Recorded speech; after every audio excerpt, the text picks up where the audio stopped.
So these are the Picun P26 Bluetooth headphones.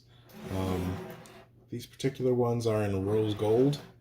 They are really, really nice looking headsets at a really great price.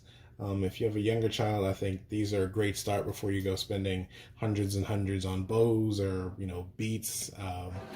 These are Bluetooth, so they do connect Bluetooth, but they also have an auxiliary hole there. So in case they run out of batteries, or you happen to be like on a plane in a place where you actually need to plug in, you just plug in a stereo cord there, and then the stereo cord wherever you need to plug in, and you're good to go.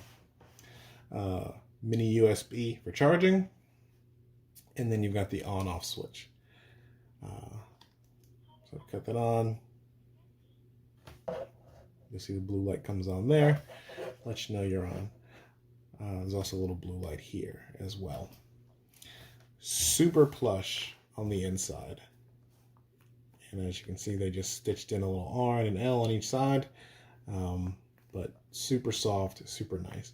And then I think the best feature is that you actually have controls right there on the side.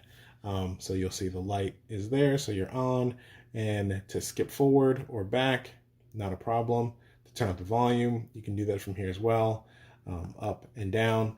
So just simple, easy to use, very well priced, and extremely nice to look at. Like I said, these are the rose gold, so very nice looking product. Works well, and like I said, I think a great starter before you go spending hundreds on something else. So check these out. Picun P26 Bluetooth headphones.